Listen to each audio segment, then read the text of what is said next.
አሁን ደግሞ የሳይን ኦፍ ኤክስ ኦቨር ኤክስ ፋንታ ሳይን kx ኦቨር ኤክስ ተደረገ። ለዚህ ሊሚታችንን ስንሰራ ለሊሚት as x approach to 0 ኦፍ ፈንክሽናችን f ኦፍ ኤክሳችን ከማጋ እኩል መሆን አለበት ከf ኦፍ 0 ጋር እኩል መሆን አለበት። ከዛ ፈንክሽናችንን ካየነው ከ0 ውጪ ለሆነ ወደ 0 ስንጠጋ እዚህ ጋር 0 ቢሆን በግራ ምንምጣ በቀኝ ምንምጣ ከ0 ውጪ ላለ ቁጥር የምንወስደው አንድ አይነት ፈንክሽን ሳይን kx ኦቨር ኤክስ ነው። እዚህ ጋር ኔጌቲቭ አለ እንዳንሳሳት። ስለዚህ እዚህ ጋር f ኦፍ ኤክስ ከማደርገው ቦታ እንዲበቃኝ ፈንክሽኑን ቀጥታ አስገባዋለሁ።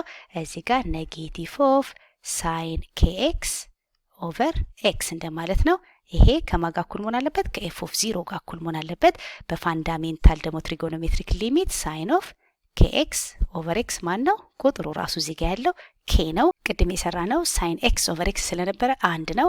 አሁን ደግሞ 2x ቢሆን 2 ነው፣ 3x ቢሆን 3 ነው። አሁን ደግሞ k ስለተቀመጠልን ሳይን kx ኦቨር x k ነው ማለት ነው። ነገር ግን እዚህ ጋር ኔጌቲቭ ስላለልን ምን እናደርጋለን? ይሄን ኔጌቲቭ ከሊሚቱ በፊት ማስቀመጥ እንችላለን። ይሄ የሊሚት ፕሮፐርቲ ነው። ቁጥሮችን ወደ ውጭ ማውጣት እንችላለን።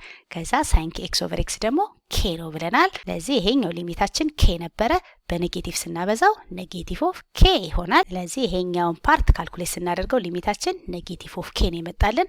ከማጋ እኩል መሆን አለበት ከf ኦፍ 0 ጋር። f ኦፍ 0 ደግሞ ኤክሳችን 0 ሲሆን ይሄ ነው ተብለናል። ስለዚህ ከk ኪዩብ ማይነስ 4k ስኩዌር ማይነስ 13k ጋር እኩል መሆን አለበት ኮንቲኒየስ ለመሆን። ከዛ ለማቃለል እያንዳንዱን በk ብናካፍል ይሄኛውን በk ብናካፍለው ኔጌቲቭ 1 ይሆናል። ይሄኛው ደግሞ በk ሲካፈል k ስኩዌር ይሆናል። ይሄኛው ደግሞ በk ሲካፈል ኔጌቲቭ 4k ይሆናል። ይሄ ደግሞ በk ሲካፈል ኔጌቲቭ 13 ይሆናል። ከዛ የምናውቀው ኳድራቲክ አድርገን አሬንጅ ማድረግ እንችላለን። ቦታ እንዲበቃኝ እዚህ ጋር ያለውን አጥፍቻለሁ። ስለዚህ k ስኩዌር ማይነስ 4k ከዛ ማይነስ 13 እና ይሄኛውን ደግሞ ከዚህ ጋር አብሮ ብናደርገው እዚህ ጋር ፕላስ 1 እዚህ ጋር ፕላስ 1 አድርገን ከዚህ ጋር ማጥፋት እንችላለን። ኔጌቲቭ 13 እና 1 ሲደመር ኔጌቲቭ 12 ይሆናል።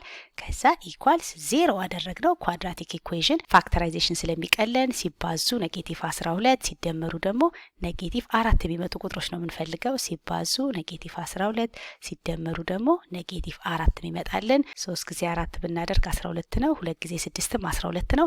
ስንደምረው ግን ኔጌቲቭ 4 እንዲመጣልን ይሄንን ነው የምንወስደው። ከዛ ኔጌቲቭ ማደርገው ኔጌቲቭ 6 ነው ማለት ነው። 2 ጊዜ ኔጌቲቭ 6 ኔጌቲቭ 12 2 እና ኔጌቲቭ 6 ደግሞ ኔጌቲቭ 4 ይመጣል። ስለዚህ ይሄኛውን ፓርት ፋክተራይዝ ስናደርገው ምን አድርገን ማስቀመጥ እንችላለን? k አድርገን የመጀመሪያው ቁጥር 2 ነው ያገኘነው ፖዚቲቭ 2 ከዛ ደግሞ k አድርገን ኔጌቲቭ 6 አድርገን ማይነስ 6 ኢኳል 0 ስናደርግ kያችን 0 የሚመጣው መቼ እንደሆነ እንዲታየ ነው ፋክተራይዜሽን እንጂ ኳድራቲክ ፎርሙላም ተጠቅማችሁ kን ሶልቭ ማድረግ ይቻላል። ስለዚህ እዚህ ጋር kያችን መሆን ያለበት ወይ ኔጌቲቭ 2 ነው 0 ለመሆን ኔጌቲቭ 2 ወይም ደግሞ 6 መሆን አለበት ብለን መልሳችን ኔጌቲቭ 2 ወይንም 6 ይሆናል።